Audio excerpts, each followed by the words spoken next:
The Falcon and the Winter Soldier has arrived on Disney+. The world is upside down. We can't lose this fight, Bucky. If we do this, we're gonna do it our own way. Experience the 6-episode event. Work partners, co-workers, not necessarily the team. No. We look damn good. Marvel Studios' The Falcon and the Winter Soldier, now streaming only on Disney+. Welcome to the Boneyard with Steve Robertson. As always, I am your good friend and host, Steve Robertson, here on the magnificent Monday edition of the Yard. I'm actually not back in Starkville just yet. I got some plans Monday in Hattiesburg, and so I'm actually in Hattiesburg right now recording the show. Made the 2.5-hour drive from Baton Rouge up here, and then I'll drive back Monday night and be in town Tuesday for the Bulldogs to take on North Alabama. We'll talk about that a little bit later.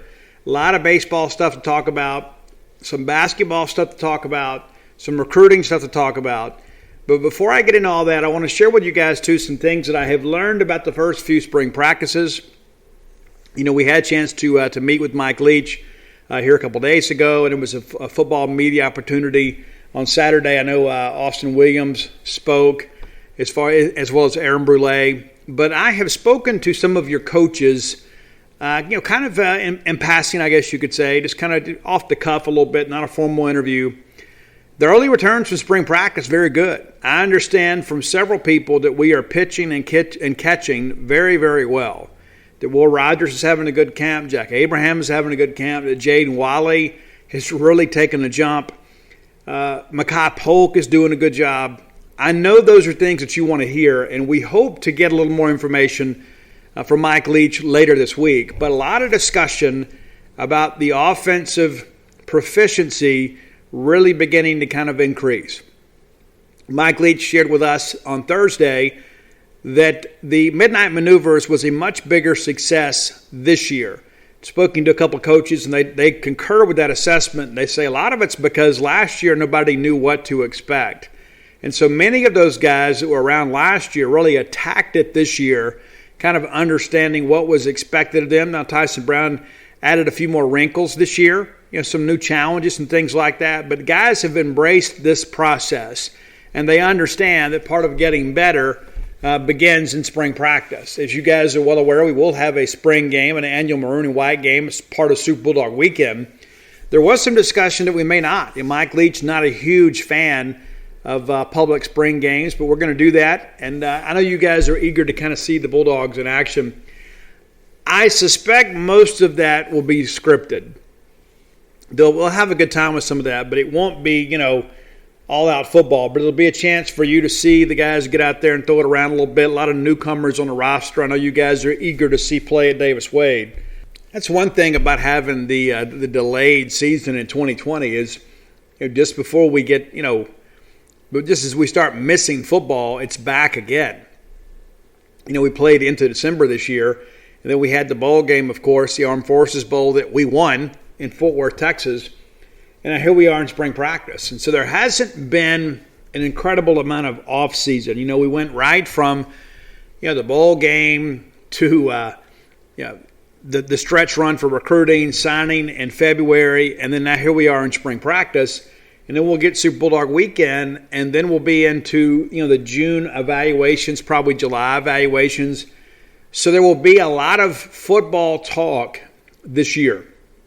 And how great is it to talk football? This time last year, we were talking about, they're definitely going to play football. And there were a lot of people in the national media that were saying, football's not going to happen. There's no way to play safely. Well, we did, and then there's no record of any player-to-player transmissions from playing football, at least on the field of play. Of course, there are guys that go to barbecues and things like that, and guys that just interact with each other on a daily basis. There was some of that, but there was none of this where one team had COVID and gave it to another that we're aware of. I think, again, it goes back to there are a lot of people out there in many respects were so invested in their narrative that they almost wanted there to be some drama to kind of back up their point of view. I don't think we should ever hope that anybody gets sick, ever.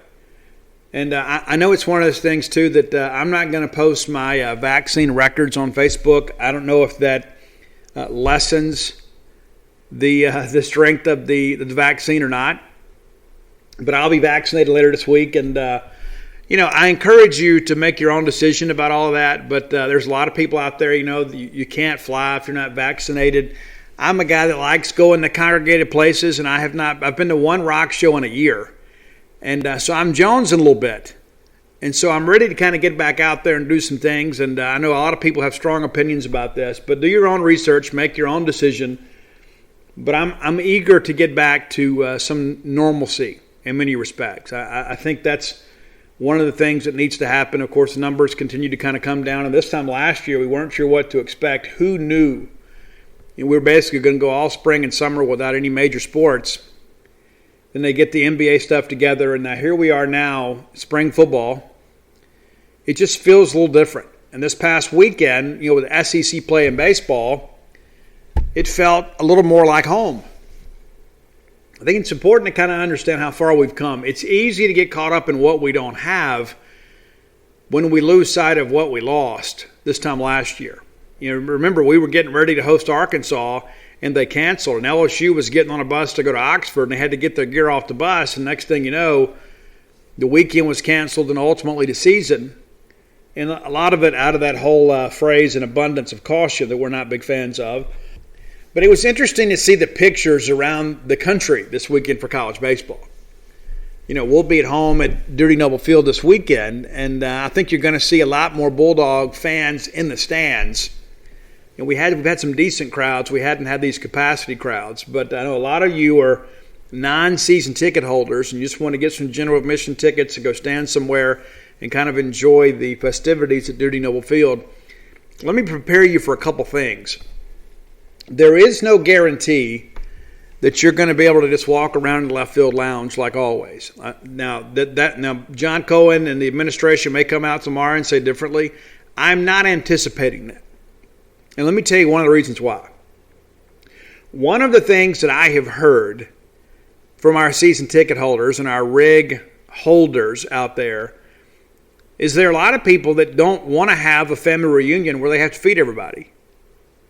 And there are some people out there that's like, hey, the more the merrier. But not everybody feels that way. Not everybody feels that way. Those people, they pay a lot of money for those rigs. They cook out for their family and their friends. And so they want to enjoy as much of that as they can, but they don't necessarily want, an army of strangers coming by and eating up all their hamburgers and their steaks and things of that nature. And so those people's voice deserves to be heard.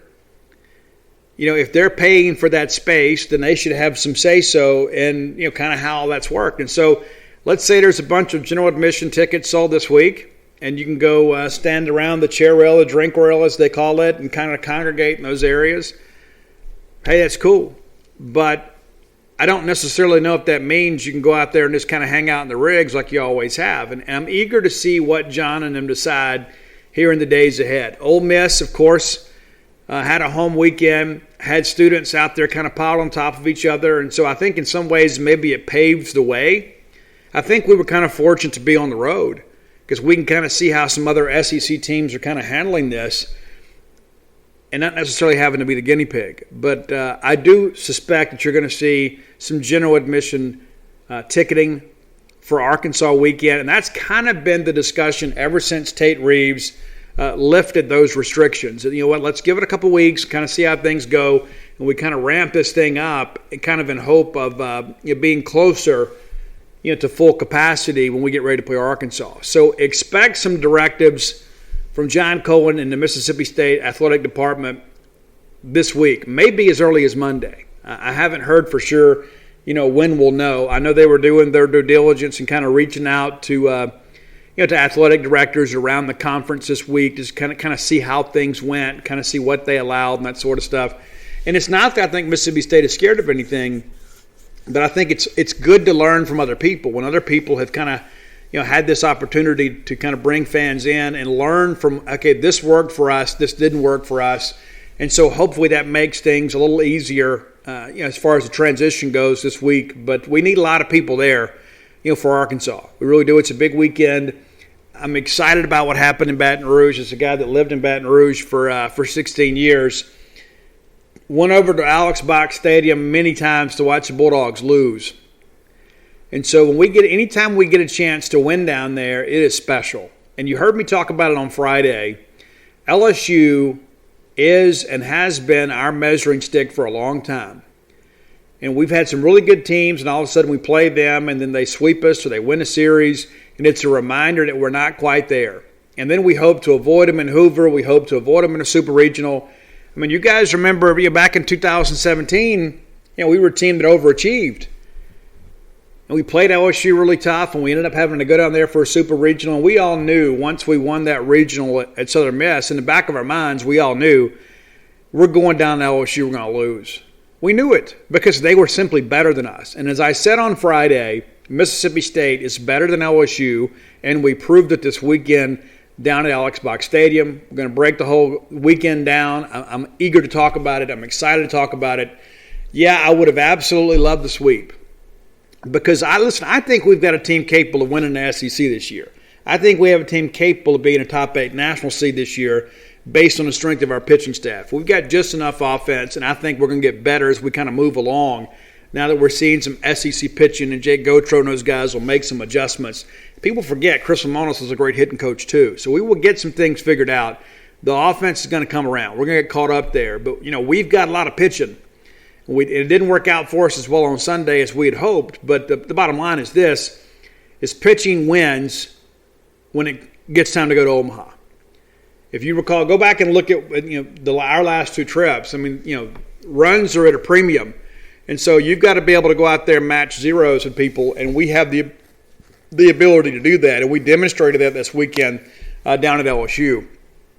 I think we also learned a valuable lesson on Sunday, and so we'll speak about that as well. I want to remind you guys, too, if you hadn't done so, go to Bulldog Burger Company. Great people, great food, great prices, great atmosphere. You know what fan of them I am. Long before they became sponsors of this show, I was a fan of Bulldog Burger Company and jumped at the chance to partner with those guys. 2 locations now to serve you right here on University Drive in Stark Vegas and on Gloucester Street there in Tupelo.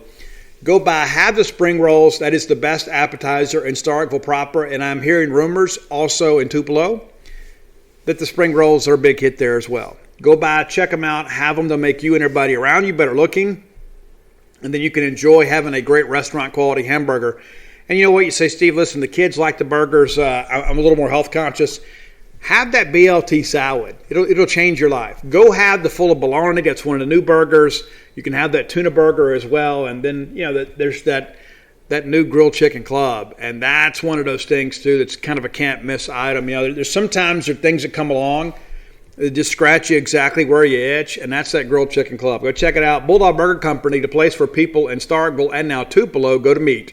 MEAT. All right, let's talk baseball. Let's start with Friday, because I think we learned a little bit about our team in every single game. Christian McLeod is back. Simple as that. I don't know if I can put it any plainer. We saw last weekend that he was a guy that had done a great job, and we're like, you know what? He's got SEC play next weekend. How's that going to work out? Well, he answered the bell. We had a little trouble in the first inning. We did. But we pitched around it. And I really thought Christian really, really bore down. Of course, it's weird being on the road at times and State hitting first because we're kind of used to being the home team. And we go 1-2-3 that first inning, and then McLeod comes out, and we get a couple of quick outs. We get the pop up, we get a strikeout.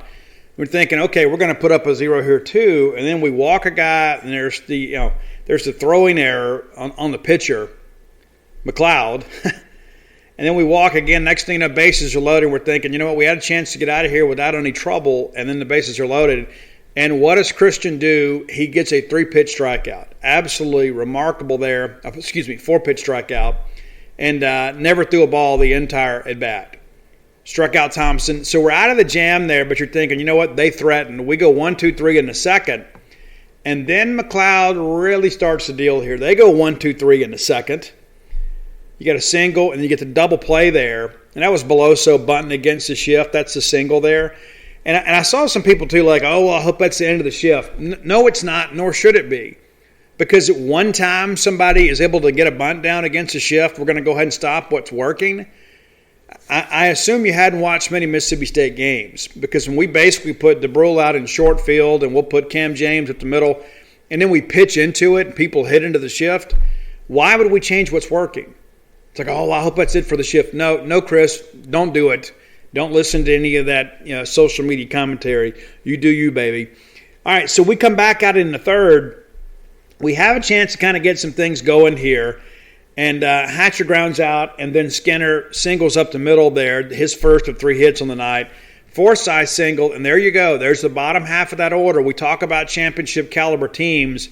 They get rallies started in the bottom third. You get guys down there that flip the lineup over. And here we are getting an opportunity to do it. You got your 8 and 9 hole hitters both getting on base, and then Scotty DeBrule grounds into a double play. I haven't run the numbers on this, but it seems to me like Scotty DeBrule's batting average, I believe, has gone down about 60 points since we moved him to leadoff. And again, this goes back to some of our social media coaching. It's like Braylon Skinner has one good night. Oh, let's go and put him at leadoff. No. Relax. All right, so then LSU goes 1, 2, 3. And now all of a sudden we're dealing. We get a fly out to center. We get a couple punch outs. A couple of Ks swinging. And McLeod seems to be on top of the game. We come back out in the fourth, and we threaten again. We get Rowdy on with the hit by pitch, and then we get a ground out. We advance him to second, so we get a runner in scoring position with less than 2 outs. Cam James, and then hits a ball to the right side, moves the runner, and then they walk Luke Hancock. They get behind in the count, and then eventually just put him on with 4. And I believe he's walked 19 times now, which is ridiculous. And then Logan Tanner strikes out swinging. So, again, we strand a runner there. Guess what LSU does? 1, 2, 3, 1, 2, 3, 1, 2, 3. Not a single ball thrown in this half inning for Christian McLeod. That's it. You get an 0-1 pop-up. You get an 0-2 strikeout swinging. You get an 0-2 strikeout swinging. Not a single ball thrown in the frame. Incredible. So, finally, in the fifth, we break through. Hatcher gets a double to left, and the much maligned Josh Hatcher. I thought Josh actually had a really good couple days, Friday and Saturday, not so much on Sunday. But Hatcher starts the rally with a double, and then Skinner absolutely blasts a first pitch fastball from Jaden Hill about 20 rows deep out in right field there. I don't think anybody expected that. I've done some checking. I think there were 16 inter-squad scrimmages in the fall. Braylon Skinner didn't even hit a home run in the inter-squad. And then he hits that tank to kind of get us going. And the way that McLeod was pitching, I think everybody in the stadium thought, oh, that just might do it. And you know what? It nearly did. Forsythe and K swinging, DeBrule grounds out. Rowdy Jordan grounds out. But now all of a sudden, McLeod's got, a 2-0 lead here. And it really felt like about 5 or 6-0. You know what I'm saying? It just kind of felt like the way that McLeod was dealing, that LSU was in really big trouble here. So he comes back out for the fifth to get a fly out, a pop out, and a K swinging. And again, another one of these things where we don't get deep in counts until the final guy. They pinch hit Travinsky from Milazzo, but you get Beloso on a 1-out fly out, and then you get Cranford to pop up on the first pitch. So it's a really short inning. You do go full with Travinsky, and then eventually get him to K. We come back out in the sixth. We go 1, 2, 3, and then they come back in the sixth. And again, it's one of these things where you start kind of figuring out that McLeod is on top of his game, and then we make a big mistake defensively that cost us a run. And I thought Christian deserved a little bit better. And I've seen some people say, "Well, it's because of the shift." No, it's not. It wasn't at all because of the shift. And so you get Cruz to strike out swinging. Morgan flies out. There's 2 outs. We're going to get out of this deal. It's an 0-2 count on Cade Doty, and then he pops up to short right field. Tanner Allen will tell you he should have had it. There was some miscommunication between him and DeBrule. DeBrule couldn't quite get there. The ball falls in beneath them, and the next thing you know, Dugas hits a frozen rope to right that drives in the run, and then we get out of there with the K swinging on Sanford. And so we gift them a run right there. It's 2-1, and we're thinking, we've played as well as we have, and McLeod has pitched this great, and now here we are, we've given them a run. That little duck snort that dropped in ended a streak of 13 consecutive retired by Christian McLeod against one of the top offenses in the country. You want to know if he's back? There's your answer right there. And a lot of those were swinging. A lot of those were weak contact. A lot of those were pop-ups, ground outs. It wasn't like they were just stinging the ball up there and the wind was knocking everything down. He was getting light contact. So we get to the seventh, And we do what great teams do. We gave up a run that we shouldn't have. We answer and take the lead right back out. Logan Tanner opens up with a full count walk. And then guess what? Josh Hatcher doubles again. Niners runners, should have been runners to second, third. Cheese got a little bit excited there. I saw a lot of second guessing here, and I get it. Listen, I'd love to have second, third with nobody out.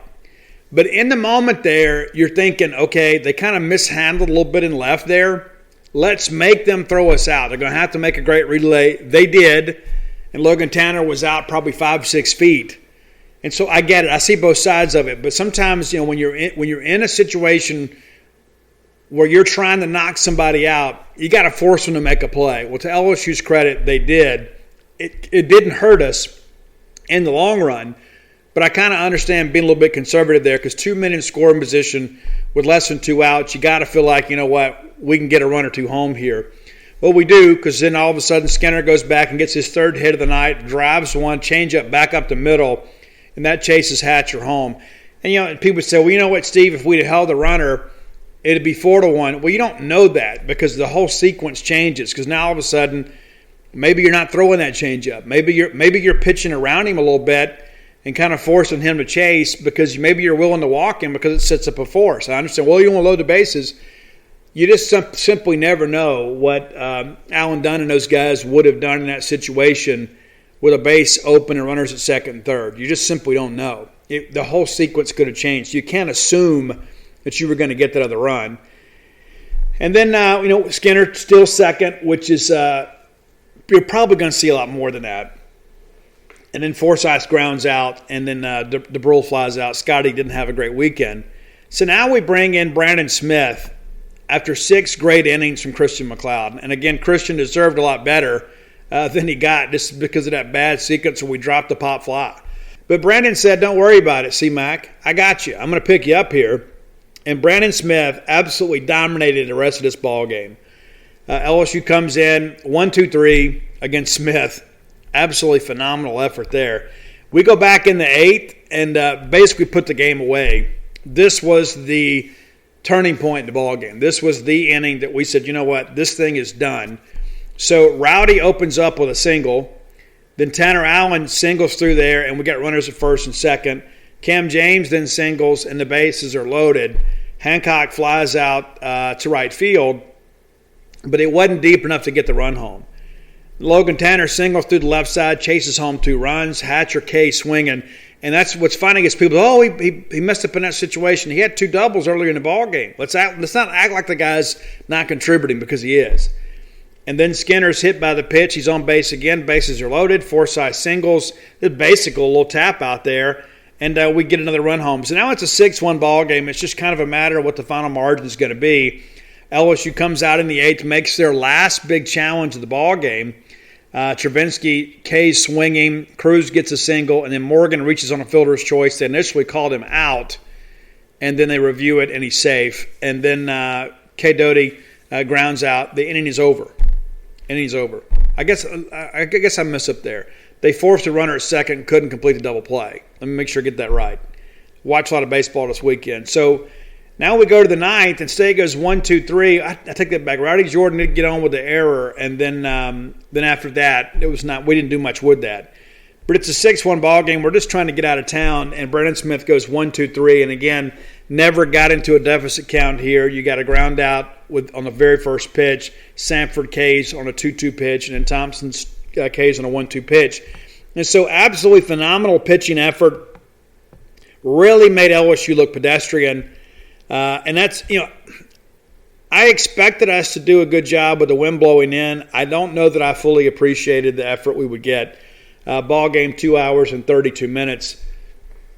Braylon Skinner's the hero on offense, but then looking at the pitching numbers here, and again, remember, this is an LSU team that leads the nation in home runs.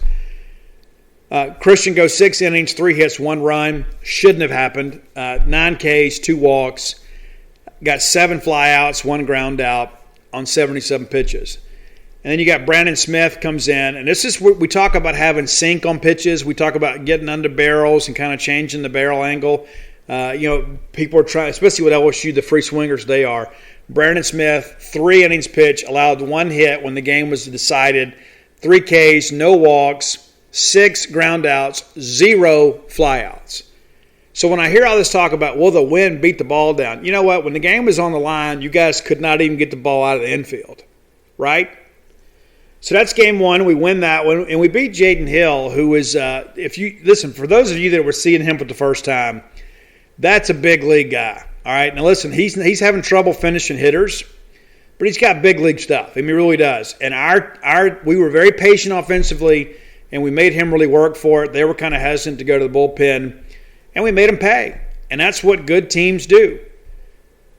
These are how Friday night games are going to go. I mean, sometimes I read some of this commentary on social media, and I think some of our fans have never seen a college baseball game before. It's not football. We got to get them out 27 times. They got to get us out 27 times. It's a long game, and sometimes all the hits and runs come in one inning. Maybe it's too slow for you. Maybe you need to go back and watch basketball or something. But baseball is a long game that is filled with strategy, and there are things that happen. There's a lot of nuance in the game. You learn something from every at-bat. A guy may strike you out with a changeup this time. You look for it the next time. It's a game of adjustments all throughout the game, all throughout the season, all throughout the weekend. So let's kind of remember that as we move forward. All right, let's look at game 2, and this is the one. Listen. This is the game that I worried the least about. I was worried about Friday because of McLeod being the lefty facing all those right-handers. And I thought that matchup might, if he wasn't on his game, it could be trouble for us. So we dominate the Friday game. I really felt good about Saturday all week long, even though Landon Marceau was going. I just felt like we would do just enough, and I thought Bednar would come out breathing fire and do a great job for us. That's exactly what happened. Bednar, again, some first inning trouble, but we pitch around it. And, of course, we start, we go out there, K looking, K swinging, and then Tanner gets a single, breaks up the no-hitter, right? And then Cam James hits into the fielder's choice. So we didn't do much in our half, but then we give a single to shortstop. Should have been an error. That was a hometown call. That's the LSU homers down there trying to get their guys on the all-SEC team. All due respect to Lane Forsythe, that was an error. And then there's a single to left field, so it's like all of a sudden they got runners at first and second, runners on the corner, and then he gets K. Doty to K swinging. K. Doty absolutely destroyed UT San Antonio last week and was one of the better players in the country. And then we get the double play ball and we get out of it. And that was really the last time that LSU challenged for much of the ball game. We go 1-2-3 in a second. They go 1-2-3 in a second. We come back. We get a walk, and they kind of work around that, and doesn't hurt them. LSU goes 1-2-3 in the third. We get one single in the fourth. Can't do anything with it. Actually, Cam James gets caught stealing there, and the throw was so bad it took the shortstop into the runner, and so he kind of tagged Cam as he's coming by. I mean, it was awful. I mean, it's just that happened twice. We were just kind of a little bit unlucky there that the throw brought the tag into the runner, because more times than not, you're going to make that, and they're just trying to keep it on the infield. LSU goes 1-2-3 in the fourth, not even a full count in the inning there. Finally, in the fifth, we break through, and a great job of manufacturing a run. Logan Tanner gets on a walk. You sack Bunny around. Now all of a sudden you've got a runner at second with less than 2 outs. What do you know? They make an error at short. Now we got runners on first and third, and Forsythe puts the ball out there to right center, and we get a sac fly and get the run home. Great job by the freshman there, finding something to elevate, understanding the situation. Great situational hitting there. A lot of young guys go out there just thinking, let's got to put it in play. He was smart, stayed back, looked for something to elevate, knew that he could get the run home with the fly ball. Great job by him, and it was 1-0, and the way Bednar was pitching, it really felt huge. But it just felt like we weren't done. Even though Marceau was doing pretty good here, it just kind of felt like, you know what, we can eventually get to this guy. And the fact of the matter is we never did. But we did find a way to build the lead against that bullpen. All right, in the fifth, they go 1-2 and finally get a hit. And again, that ended another streak of 13 consecutive retired by a Mississippi State pitcher. Absolutely dominating the middle innings of these games. And then we get Milazzo to strike out there. We go 1-2-3 in the sixth, and then we bring in Preston Johnson, his first SEC action. I'm a big Preston Johnson fan. and it's just a matter of him getting some reps and getting some experience. I thought he was a little shaky at times, kind of got behind some hitters, but he figured it out. You get Cruz to pop up. You do walk Morgan. You get a foul out outside of first, and then we get Dugas to fly out. Get out of that first inning with Preston. We go in the top of 7. We get a line out, a walk, a fly out, and a ground out, so we're not doing much with it, but it felt like it was really getting late, so any run would be magnified. In the 7th, we get an out, and then we walk a guy, and then Preston battles back and gets a K swinging.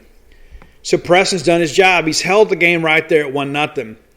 We get into the 8th, and this is when Mississippi State picked up a huge insurance run. They bring in Helmers, and a lot of LSU people are upset about that. I thought the kid actually pitched pretty well. I think Marceau is outstanding. That's one thing I look at these LSU guys, and I think their 1-2 is as good as anybody else. They didn't have the offense last night, but when they face good pitching rather than elite pitching, they're going to win those games because Marceau and Hill are going to keep them in games. And this offense, as the weather heats up, as we saw on Sunday, that offense is going to heat up too. I'm glad we got them early. I'm glad we got them when it was gray and overcast, wind blowing a little bit. But here we are in the 8th against the bullpen, scratching out an important insurance run. And what happens again? Leadoff walk. First guy Helmer sees is Braylon Skinner, walks him. Forsythe strikes out swinging. Really good at bat, though. And that's one thing about the kid I'll say. He never looks overwhelmed in the moment. He really works hard. Very scrappy guy at the plate. And DeBrule, grounds out to the pitcher. We advance the runner, works as good as a bunt, and then Skinner takes third on a wild pitch. And that's the game within the game, right?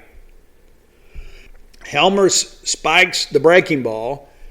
Skinner's at second because of the fact that he gets a good break on the ball because DeBrule hits one that it's impossible to get a double play on.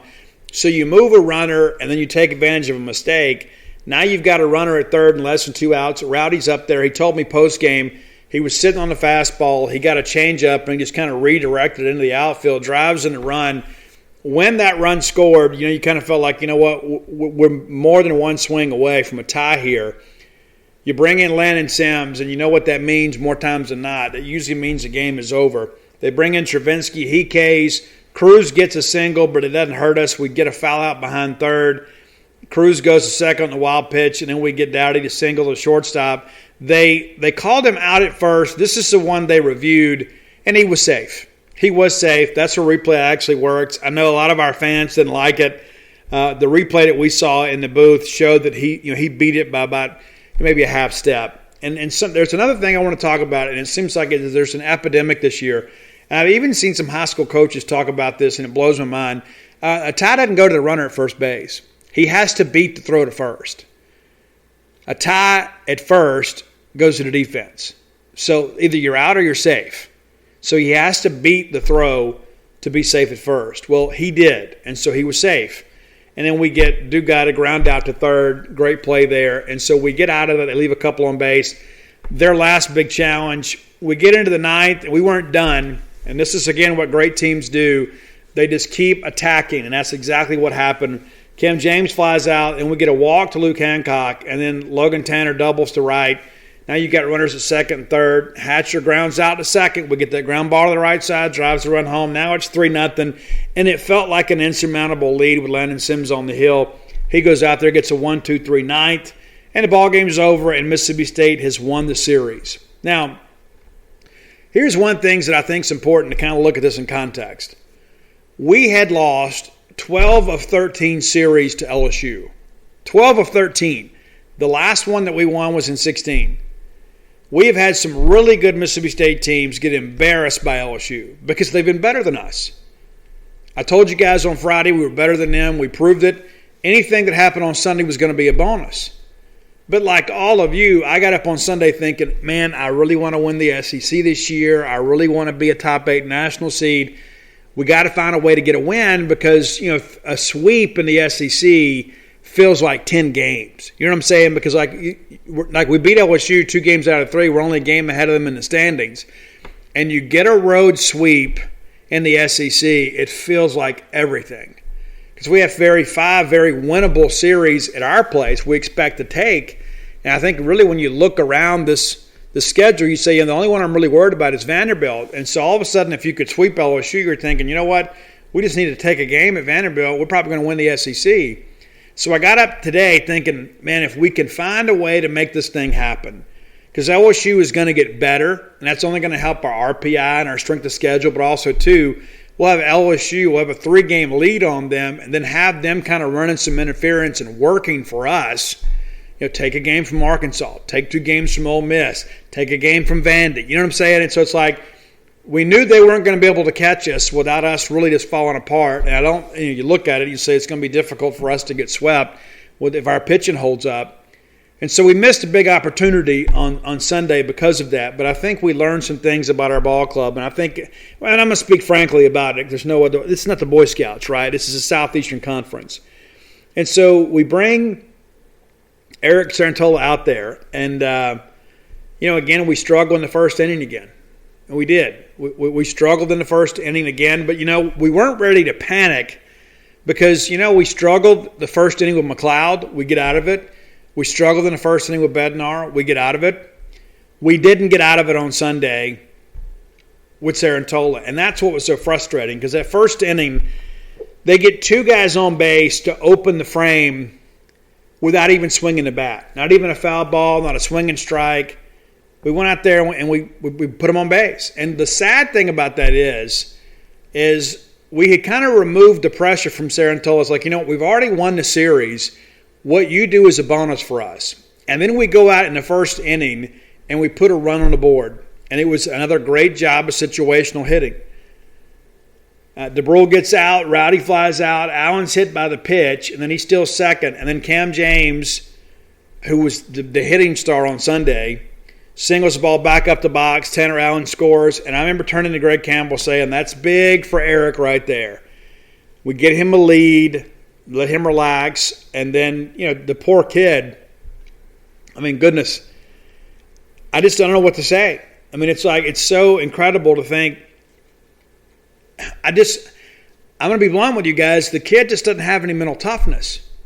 And I don't mean to throw shade at anybody or speak negatively about our players, but I think we all kind of see it right now. We just can't trust him on the weekends. That's just how it is. It's not anything personal. It's not anything against him. It's just that he, at this point, does not have the mental fortitude to pitch SEC weekends. He had a good weekend last weekend against Eastern Michigan, but there were some up and down moments. We hope that be behind him. And I do believe, like Chris says, pitching's contagious. You see one of your buddies go out there and throw up a bunch of zeros, you think, what, I can do that too. I can do that too. Well, that's not what happens. And it just seemed like when it began to snowball, it really did. So you walk the guy, you don't pay attention to him, you don't really hold him, he's still second. You walk another guy, and again, not a single swing of the bat, the first 2 at bats, and they have runners on first and second. Foxhall goes out and talks to the guy. We get a ground ball, nearly got a double play there, but it's crazy to think about how it all works. But the next thing you know, they got a couple runs without the benefit of a hit. You get a fielder's choice, you get a wild pitch, he scores, and then Dugas grounds out, another guy scores, and it's 2-1. So all of everything that we've done, LSU hadn't had a lead all weekend long. They scored 1 run in 18 innings, and we gave them the run, right? So we gift them 1 run in 2 games, and then in the very first inning, we gift them 2 more. And like all of you, I was thinking, here we go again. We're going to blow this opportunity to sweep and really get ahead in the SEC. So we come back in the second, and, we're down 2-1. We go 1-2-3. Travinsky grounds out, and then we hit Gio. And 97 miles to the knee, he did not return for LSU. And I really like him. I think he is a really, really good player for LSU. He's their regular starting center fielder and had pulled a hamstring early in the year, just kind of rounding back into shape. And Sarantola beans him in the knee. It's crazy. And so Chris goes and gets him. And, listen, it was the right call. It was. Because, listen, we're trying to win a national championship. We're trying to win a Southeastern Conference championship. We're trying to be a top 8 national seed. So we don't owe anybody a job. You got to earn a job. And at this point, Eric Cerantola has not done enough to keep the job on Sundays. Jackson Fristoe has. That's just the reality of it. So somehow we get out of that thanks to Chase Patrick, because Chase gets a little liner out to short, and then we double off the runner there. But there's a couple things I want to say about Chase. And I had this discussion in the press box. So the first thing that lights up on social media is, well, why aren't we bringing Fristoe in? So I'm going to break it down. We had this discussion in the press box, and I thought I'm going to write some of these notes down because I think it's important to share with you guys. So Chase Patrick is a reliever, and so his makeup is much different than that of a starter. His warm-up routine is different than that of a starter. And so he's used to kind of going out there getting loose quickly because there's logs on the fire. Fristoe's different. This is a guy that takes longer to warm up. He's a starter. There's things he's got to go through to kind of get ready to go extended innings. So we bring in Patrick to get the dogs on the wagon, right? And so then that gives Fristoe a little longer to kind of get himself ready to come in the ball game because we expect him to go longer. Right? We expect him to come out there and eat up some innings. And so there is a process that is much different to get a starter ready. And that's what he's been doing all year long, is starting ball games. And so that's why you do that. You bring in Patrick to address this crisis of the moment while Fristoe is getting ready to kind of handle, the next few innings. That's why you do that. It's important to kind of understand that. And the warm-up routines, the mentality of those relievers and starters is just simply different. And so we do bring in Fristoe, and it just really kind of held the game in place. And so everybody kind of got what they wanted, right? And we get Cerantola out there. We give him another chance. It doesn't work out, so now Fristoe's the guy. So Scotty opens up with a double to right, and really it should have been a single, but the LSU's loafing out there and right. I guess it's Dylan Cruz kind of loafing. And so DeBrule takes second, and the throw's offline anyway. Rowdy then grounds out, but we move the runner, and then Tanner does what Tanner does. Elevates the ball to the outfield. Now it's a 2-2 ball game. So it's like, you know what? We put Cerantola out there, but here we are now in the third inning, and it's a tie ball game again. So we have survived that. We have survived that issue. And so now we got Fristoe, a fresh Fristoe with a couple of innings kind of already under our belt. So, if he can give us 4 or 5, then maybe he hands it over to the bullpen in the 8th or 9th inning, and we got a chance to win this ball game. And I really thought he did a good job. We did not do a really good job offensively. I give A.J. Labus a lot of credit for what he did. But Fristoe comes in, immediately gives up a single, but then we get the ground out, tap out to him. Probably smart not to turn a double play because the ball was right of the mound. You just take the easy out there. You get a strikeout swinging, and then we get a line out to Tanner Allen on a full count. And so the third inning's over. And so it's a 2-2 ball game. We're thinking, okay, we're all right. We're right where we need to be. We just need to go get some couple runs up there and not waste this effort. Well, we don't do that.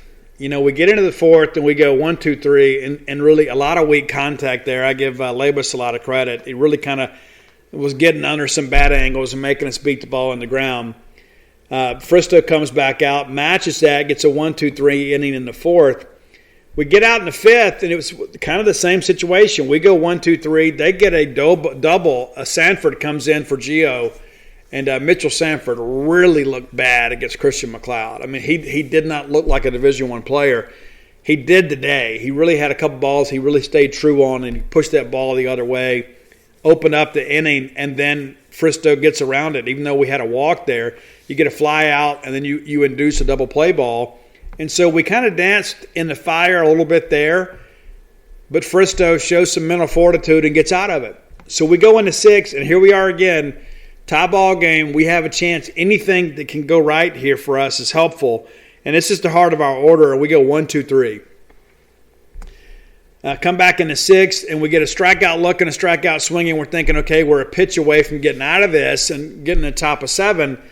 And then we hang a slider to hit a home run, makes it 3-2. We give a walk, and then we get a K to get out of it. But we're still thinking, we're down a run. We're the kind of ball team that believes, We just got to stay in it, and we'll find a way to win it.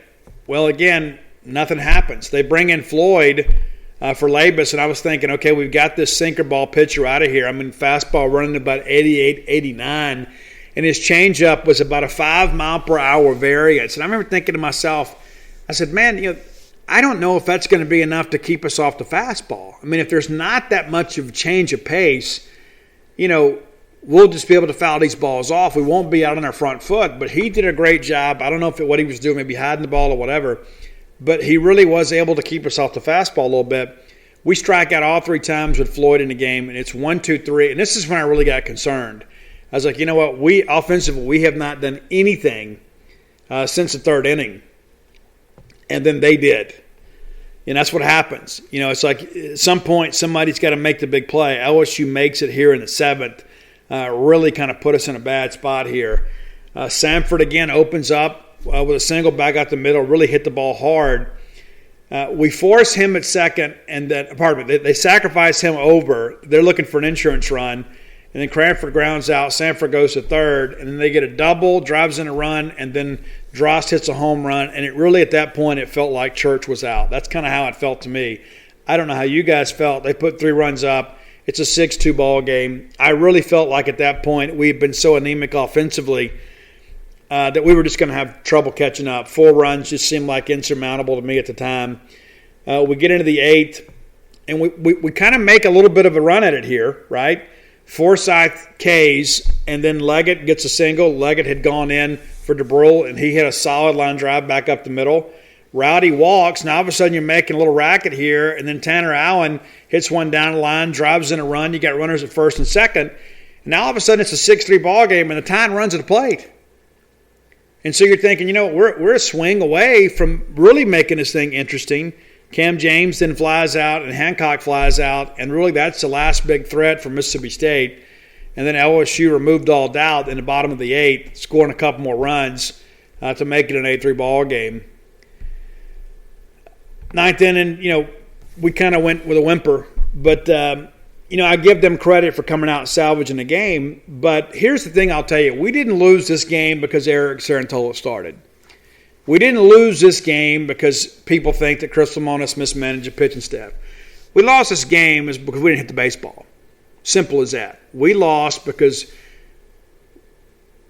we had opportunities offensively, and even though we did so much on Saturday to manufacture runs, and we put the game away late on Friday with good offensive play, we just didn't have it on Sunday. And I get greedy too. And that's the thing. If we had won on Friday and lost on Saturday and won today, we'd have had this jubilant feeling, right? Oh, man, we won a series at LSU. But when you win the first 2, you feel like it's really a missed opportunity. It's like, yeah, we won the series, but we should have swept. I don't know that I agree that we should have swept. I thought LSU simply outplayed us on Sunday, and I don't think it mattered that Cerantola started. I do think the Cerantola Sunday deal is over. I think Cerantola now goes to the midweek. I hate it for him, but again, this isn't about his feelings. This is about what's best for the M over S. And listen, we've had 3 years with Eric. We have. And, these control issues have persisted throughout the 3 years. You hear all fall about how he's doing better. He's kind of learning to pitch within himself. And I had a chance to talk to Ben McDonald about him on Saturday. And he goes, yeah, I know some guys at LSU are a little worried about Cerantola because he pitched so well against them in Hoover. I said, here's the thing, Ben. When he came in and pitched at Hoover, the game had already been decided. So there's not a lot of mental stress when the game's already been decided. You're just kind of putting in work. That's the thing with Cerantola that we've struggled with is when the game is still in doubt, he struggles to kind of battle through there and be a warrior. And I think at this point, you have to basically decide, do we want to go try and win the SEC? Do we want to go try and be a top 8 national seed? Do we want to really go try to make a run at a national championship? And I don't know if we're good enough offensively to do it or not, but I know that our pitching will keep us in some games. But if we really want to go make a run at this thing, we got to address Sunday pitching. And to me, the obvious answer is the same one you all have, is Jackson Fristoe has won that job. Simple as that. Jackson Fristoe has won the Sunday job. He is thrown into the fire out in Arlington. He went out there and pitched exceptionally well. I had a hitless experience, if I remember correctly, a hitless outing, walked a few people. But we have won every one of his starts. He had 4 starts. We won all 4 of them. We don't start him today, we lose the ball game. Now, I'm not going to sit here and tell you we wouldn't have lost today if Fristoe started. But I think at this point, Jackson Fristoe has proven that you can trust him. Eric Santola has proven that you can't. And that's the harsh reality of it. And again, it's not anything personal, but no player is bigger than the program. Nobody is owed an at-bat. Nobody's owed innings. We have to do what's best for Mississippi State baseball. And while Chris Lamonis was very diplomatic about it on Sunday, I have absolutely no doubt when we get ready to go play Arkansas next weekend, it's going to be Christian McLeod, Will Bednar, and Jackson Fristoe. And we all know it. That gives us the best chance to win the series and possibly sweep. That's what it's going to be. We get ready to go play a 1-15 team against North Alabama on Tuesday. Maybe you throw Sarantola in. I don't know. I don't know if he's ever going to be able to be a factor for us on the weekends. He may end up being a Brandon Woodruff guy that has to develop in the minors. But we can't sacrifice this season. We can't sacrifice what's possibly available to us to make sure that Eric Sarantola gets his innings. Life just doesn't work that way. It doesn't work that way for me. It doesn't work that way for you. Nobody is owed that. And not to mention Jackson Fristoe has just simply proven to be the better option on Sunday. So that's where we stand. And the polls will be out on Monday. And listen, had we won today, I have no doubt we'd be number 1 in the country. You know, Vanderbilt loses at home to South Carolina, a team that got trounced last weekend. So Arkansas has lost, 3 games in the last week? So there will be a new number 1. It very easily could have been Mississippi State. You know, there's probably some people out there that may vote for us, number 1, because we went on the road and won at LSU, and everybody in college baseball knows how big that is. So Vanderbilt wins 2 out of 3 at home. We won 2 out of 3 on the road. But in some polls, they were ahead of us. You know, maybe Baseball America takes us to number 1. I don't know. I think Vandy is probably the trendy pick because of Leiter throwing the no-hitter. So that's kind of how I see it. And at the end of the day, baseball rankings in March don't mean a whole lot. I know it's something to talk about, and we certainly want to be ranked high because we think that keeps us in contention, and I think it also, too, kind of keeps us honest. But the bottom line is that whether we're number 1, number 2, number 3, number 4 tomorrow, that's not going to change who goes to Omaha. We just got to keep playing hard, and I think, again, we figured some things out this weekend. I think we figured out Braylon Skinner is our everyday left fielder. I think we can all agree with that. That's not to say that Cumbus and Drew McGowan and those guys don't get some at-bats at times, but I think Braylon is our best option left field. Had he not broken his hand, he would have been your opening day left fielder, if not your center fielder. So you've identified that, and now you've identified your third starter. And now you know. There's no questions. The lineup is settled. The rotation is settled. Now let's go win the SEC. Now let's get ready for the top 10 list. Brought to you by Dr. Robert Yarbrough. You guys are well aware with Robert by now. Longtime friend of mine, a guy that's done a great job for many years kind of helping people with ear, nose, and throat stuff, right? I mean, it's like this is what he specializes in. If you're one of those people that deals with this chronic sinus pain, there's always like issues with that, there's always post-nasal drip, it's not as simple as taking Zyrtec. It's not as simple as treating this over the counter. It may be a symptom of a bigger problem. You have 2 locations to serve you here, Starkville and Tupelo. He is a Bulldog through and through, and I believe in doing business with Bulldogs whenever you can. He takes care of all ear, nose, and throat problems, and he's a local guy that's going to treat you right. He's not part of some big corporation somewhere where your money's going to leave the community. Sinus problems, common ear, nose, and throat problems, children, adults, everything. He can handle all of that. 910 Stark Road in Stark Vegas, 618 Pegram Drive in Tupelo. 1 number to call. 2 locations to serve you, 1 number to call. Give him a call today, 662-844-6513. Again, 662-844-6513. All right, today's top 10 list. We're going back to the 90s, mid-90s, kind of a post-grunge era. And this is a band, and Roy is now, I've talked about this. Roy says, there's some people that are going to love this list and some people are going to hate it. I love the list, and I think most people will, and I think it's kind of a guilty pleasure. I think some people kind of started hating on this band just because the tide kind of turned because they didn't really like the lead singer. And let me also share with you guys, too. I want to thank you guys for your prayers and support for Roy's dad. Got the word right before I recorded the show, Roy's dad's at home now.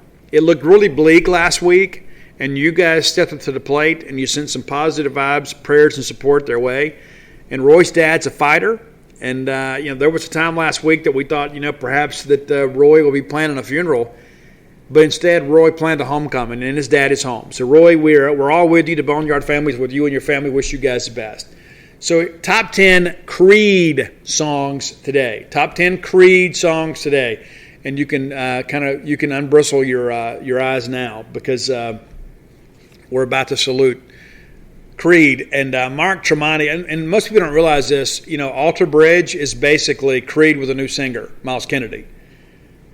So here you go, top 10 Creed songs. Number 10, Are You Ready? And it seems like that was everywhere. It seemed like it was on a wrestling theme and all kind of stuff like that. Are You Ready was on in sports shows, everything else. Number 9, off of, I guess it's Weather. Maybe it's Full Circle. The song is Rain. And we actually play that at Dirty Noble during rain delays. Number 8, the one that really started it all, Torn, off of My Own Prison.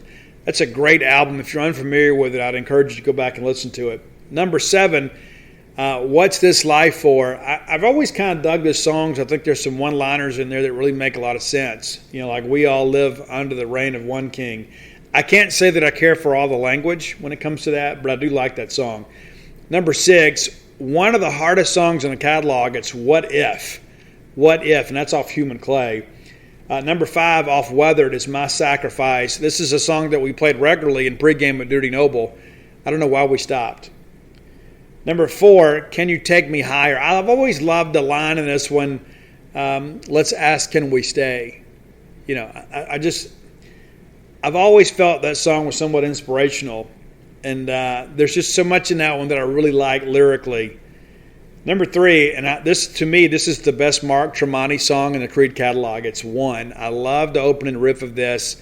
I like how different it is. There's like a little bounce to this song. It's unlike anything else that they've done. Now we get to the final 2 songs, and I think most people would agree these are the top 2 Creed songs. Number 2 is very personal to me, and I imagine a lot of people feel this way. And this song came out when Ani, my oldest son, was born, and I felt this song so deeply when it came out. The very first time that I heard it, it's almost like I had written the song because I had been through such a crisis in my life. I'd been in jail, I'd been in rehab, had some horrible relationships. Probably should see therapy for all that kind of stuff. But the line in this song, when he wrote this song about his kid, because he found out that his girlfriend was pregnant or whatever, and I just got the news today. It seems my life is going to change. I was experiencing all that at the same time this song was out, and it's With Arms Wide Open. And the whole part about his son where he says, I hope he's not like me, that's exactly how I felt. Because I was so hurt at the time and so angry at the world. And I was like, I want my son to embrace life and see the beauty in life because I had seen so much of the ugliness in life. And so it means a lot to me even to this day. When I hear this song, I always think about that time in my life. And I'm so grateful that I'm a much happier person today. And a lot of that's because of my children. So number 2, With Arms Wide Open. But number 1, and it's the one for me, because to me it's so much about, it's about addiction, it's about pain, it's about self-inflicted wounds, and the song is My Own Prison. I created my own prison. And that's exactly how I felt. And so much of these songs to me are almost biographical for me. And so that's why they resonate with me. I hope you enjoyed the list. Roy will have the list on Spotify. We've got a good list now, some other songs we want to do, some other bands that we're going to do. One of the things I'm kind of kicking around is doing the top 10 list, kind of like the soundtrack of my life. It's like I always think, I remember a time when that song was my favorite song as a kid. And when we used to go to the skating rink, I loved this song. Or when I was a teenager and we used to ride around and scope for women, this was my favorite song. And so I thought about, what, that would be a good thing to put together. And so if I do that, I also want to know yours. I want to know the soundtrack of your life. Because I think there's so much about that with music that takes you to a time and place. There are some songs that, like it's so weird. I can put some songs on and it's almost like I can remember smells, I can remember feelings, I can remember people. It just takes you to a time and place. It's like a time machine. So when we do the time machine of my life, I'm going to put that out there. And even if we don't publicize yours, and maybe we will do some of them if you're okay with it, I'd love to know the songs that kind of define your life. I really would. I enjoy that kind of stuff. I think it helps us get to know each other. But I hope you enjoy the list. If you have ideas for the top 10 list, reach out, let me know. I'm on all forms of social media at Scout Steve R. I had a chance, too, over the weekend to run into little Doggy out of Texas, one of our Gene's Paid subscribers. Saw him and his crew there in Baton Rouge, he and his lovely wife. And we were at walk-ons, we were eating, had a great time, and they came up and got a chance to visit. That's one of the cool things, too, that I love. But when we're on the road, I see Maroon. I know that I'm among family. And so, little Doggy, appreciate you coming up, saying hello, sitting, visiting with us for a while. Hope you guys had a safe trip back to Houston. Hope to see you guys again real soon. All right, let's kind of move ahead in the show. Campus Book Mart, longtime sponsors of the show. I am going to be there at Campus Book Mart this Saturday. I'm doing a book signing at Campus Book Mart this Saturday from 10 to 12. 10 to 12 on Saturday. I'll have to scoot on over to Dudy Noble Field pretty quickly there. But so book signing this Saturday before the Arkansas game at Campus Book Mart. Come by, say hello, come get some books. Come get some Mississippi State merch. All your M over S stuff right there at Campus Book Mart. You can get jerseys there. You can get everything you need to get outfitted for spring right at Campus Book Mart. If you can't make it to town, visit them on the World Wide Web at campusbookmart.net. And by being a loyal Boneyard listener, we'll give you a phrase that pays, BSR, which stands for Beautiful Steve Robertson. And that'll get you free shipping on all orders over $50. Any orders less than $50, absolutely incomplete. Campus Book Mart. Stan the man, Miss Kathy, everybody up there, they're great people. They'll treat you well. Go by, check them out. Again, campusbookmart.net, promo code BSR. Let's talk a little basketball because there is still men's basketball to be played involving Mississippi State University. I told you guys I wouldn't be surprised if we won that ball game. And I think a lot of it's because St. Louis may have been pouting a little bit. And I believe your Bulldogs were so elated to have a chance to go play that we saw a really good effort from them. And listen, St. Louis made it interesting late, but I really felt like State, for the most part, was in charge of this game. I didn't get a chance to watch it all. When we got into the press box, we watched the second half. I had one of you guys come up and speak to me as we were going into Alex box. I said, hey, do you think we're going to blow this lead in the second half? And I was like, hey, are we still up? And he's like, yeah. So we immediately kind of got in there and turned it on and had a chance to watch the Bulldogs play. And I thought DJ was really good down the stretch. But Cam Matthews, an absolute monster on defense late. And that was so huge for us. I think it's pretty safe to say we don't win that ball game without Cam Matthews. I mean, really. So let's run it down here real quick. 74-68 winners. We had a 7-point lead at the half. They do outscore us by one in the second half, but we made our free throws. One of our better free throw shooting nights of the year, 18 of 23.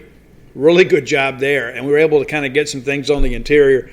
DJ with a very cool 20 points, 34 minutes of action, 5 of 12 from the floor, 3 of 4 from 3. Needed every one of those. 4 rebounds, 6 assists. We did turn it over a little bit there, DJ. Got to do a little bit better job there. Iverson Molinar, pretty clean stat line for him too. 37 minutes, 6 of 14 from the floor. Didn't make a 3, but 7 of 8 from the line. Pulled down 3 rebounds, just a 1 foul, 2 assists, 0 turnovers. Like to see that. Derek Fountain, I thought he provided some energy late too. 32 minutes for him, 4 of 5 from the floor. Knocked down a couple big threes, pulled down 3 rebounds. Had a block and 3 steals. And the block was one of those emphatic ones as well. Tolu Smith, 19 minutes, got into some foul trouble there. 4 of 7 from the floor, 6 rebounds.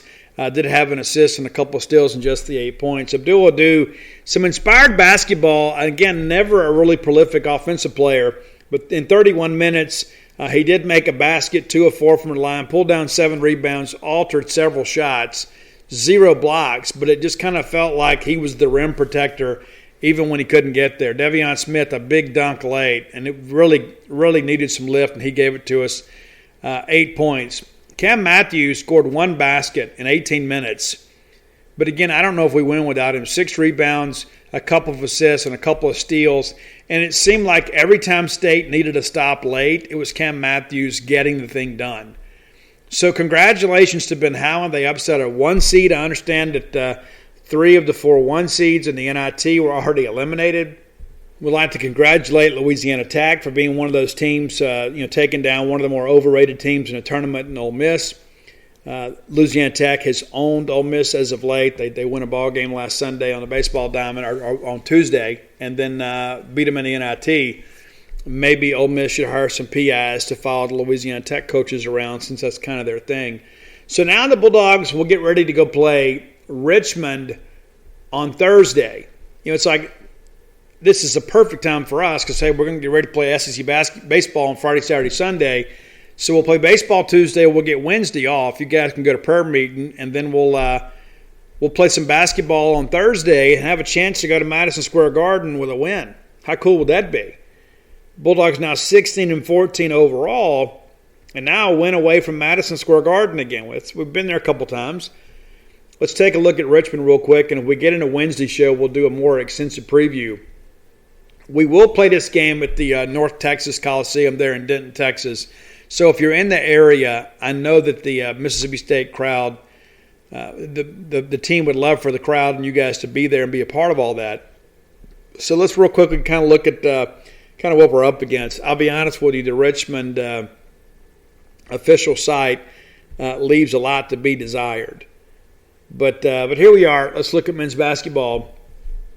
The Spiders, 14-8 overall, and that's going to kind of be the case for everybody, right? I mean, nobody's going to have just some runaway record.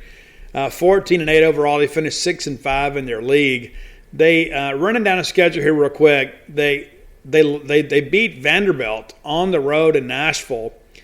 They even beat Kentucky earlier this year. So they have some experience with some SEC teams. They're not going to be the least bit intimidated to come play us, even on a neutral floor. So it's important to kind of get ready for a good challenge from them.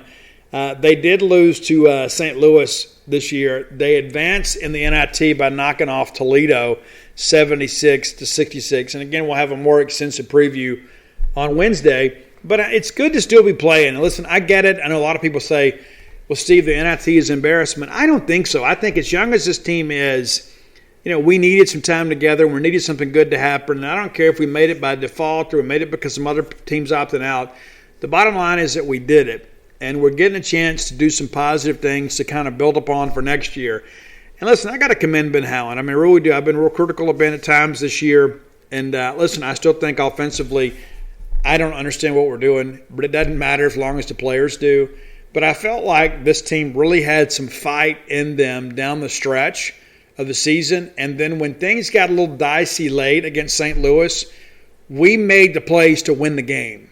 And it would be very easy, for a team that, hey, we're in the NIT, so what? It'd be so easy for them to go through the motions. But they didn't do that. And I think that says a lot about Ben and his staff. And I'm going to give them credit, NIT win or not, because it's like there's some other people that would talk so poorly of us for being in the NIT that were eliminated in their game in the NIT, and that's those folks up in Oxford. And I know so many of you live for their approval. I am not one of them, but I'm happy that Ben Howland and them are still playing. And how nice would it be for us to win this game against Richmond and these guys, especially Abdul Adu, have a chance to go take a nice trip somewhere and go to, do some cool things and end this season on a very positive note. Those are the things I look at, and I thought, this is a really cool thing here. And the fact is we're still playing. And as long as they're going to let us play, let's go try to win, right? That's how it should be. That's how we all feel. And I think that we're kind of in this, maybe we're in an era of healing just a little bit. I think once we kind of got over the thing, okay, Ben Howland's going to be back, and then all of a sudden we start winning some games, and then we're thinking, well, maybe this will be okay. I want this to be okay. I mean, there are times that I've been very tired of Ben Howland, and it's not a personal thing. I want Mississippi State to win.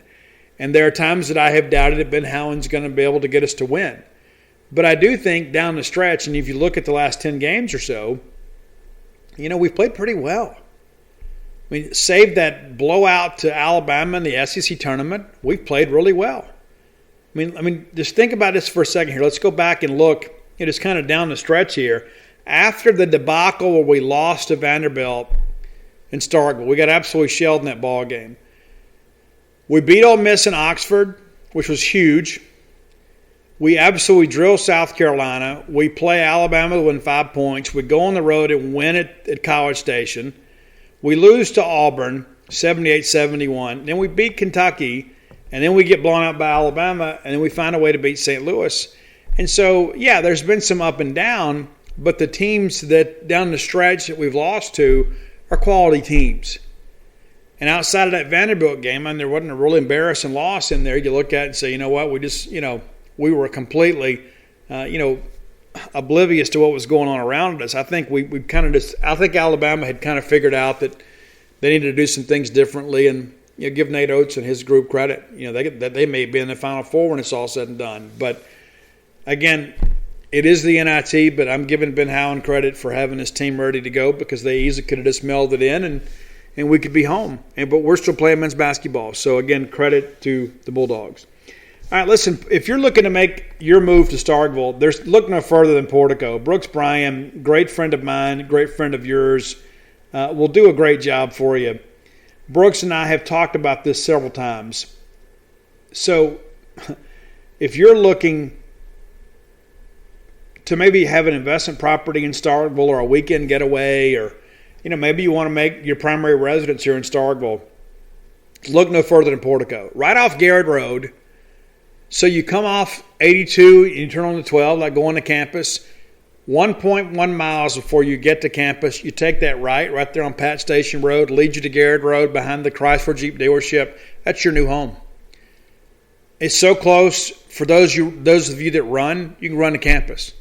You run that 1 mile to campus, run the loop, run the mile home. That's simple. And it's a lot of fun running on campus too. And listen, there's only a few houses left in Phase 1. So if you've been kind of putting off calling Brooks, now's the time to call. And you say, you know what, Steve, now's not the right time for us. Maybe we're going to do it after the kids get out of school. Probably smart to go ahead and start talking, because Phase 2 of construction's underway, or about to get underway. And so if you're looking to be up here for next school year, probably best to go ahead and start doing your due diligence. Like what I've seen, like what I've heard, Brooks will treat you right. I believe in doing business with Bulldogs whenever you can, and you should too. Give Brooks a call today. He's going to have a home for every size family, every situation. 2-bedroom, 2-bath, 4-bedroom, 4-bath, big house, small house, blue house, green house, whatever. Anything you need, he can take care of you there. 601-416-8075. Again, 601-416-8075. Make Portico your next move. All right, let's talk a little recruiting. There is a name that you guys need to be familiar with. And I put a crystal ball pick in today. I give Paul Jones some credit. Paul kind of beat me to the punch here. And, of course, with me, we're doing baseball. Paul doing a good job for us kind of keeping up on all things recruiting. Joshua White. Defensive end, 4-star defensive end, composite 4-star guy. 247 actually hasn't rated 88. He's an industry composite of 91. 6'4", 240 from Cedar Grove High School there in Decatur, Georgia. And, we're also recruiting Malachi Madison from that same neck of the woods. This kid from Columbia High School. But, State's over there kind of chasing things. And so, double-digit offer sheet. State, Arkansas, Auburn, Florida, Georgia, many others. And we're right there in the mix. Now, I don't know exactly when he's going to make the call, but I'm told it's close. I'm told that he is a guy that will make the call sooner rather than later. I like what I'm hearing here. Simple as that. I get some tidbits and said, hey, listen, hearing something's brewing with this guy, you start reaching out and talking to some people. And said, yeah, this is probably going to happen. And so now all of a sudden I'm excited about Josh White. I mean, he is one of those guys that you begin to think, okay, we've got to go out and kind of replenish the developmental pipeline on the defensive line. We know we're going to sign a full defensive line this year. We feel like that we've got a handful of guys in state that we're in a pretty good position with. But we got to supplement a little bit out of state. So we're looking to do that. Josh White, that's a name to remember. Composite 4-star defensive end there out of Cedar Grove in Georgia. Not sure the time frame. Pretty confident at this point about where things are headed. I really believe right now if he makes a call sooner rather than later, as expected, this is going to be Mississippi State. So what does that mean for Malachi? Not exactly sure. We're expected to sign 2 defensive ends, 2 defensive tackles. We've got some guys in state we're doing well with as well.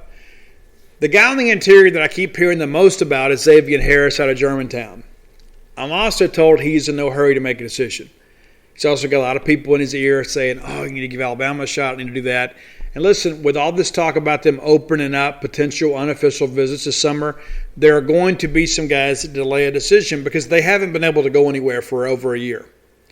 They hadn't been able to go to junior days. They weren't able to go to camps. They weren't able to go to ball games last year unless they bought a ticket like the general public.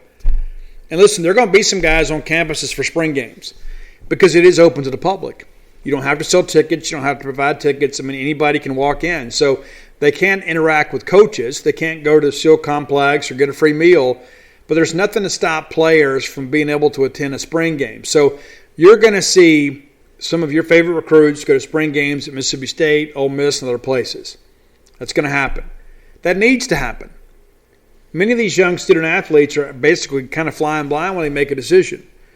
And so I think you're going to see Josh White and Malachi Madison and many of those guys make a trip to Starkville just to kind of get a sense of what the facilities are like. I was let them go over there. It's not just going over there to go get coffee and kind of ride around and look at the lay of the land.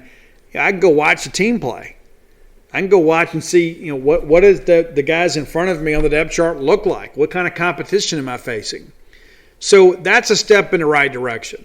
Of course, the NCAA will not allow those guys to have their gas money reimbursed. They have to come at their own expense, but at least they're getting a chance to come do that. They can spend the day on campus and just kind of interact with people as long as they don't talk to coaches. The coaches are the ones that have to hold up the rules there. But the kids have a chance to come in. They can sit in Davis Wade Stadium.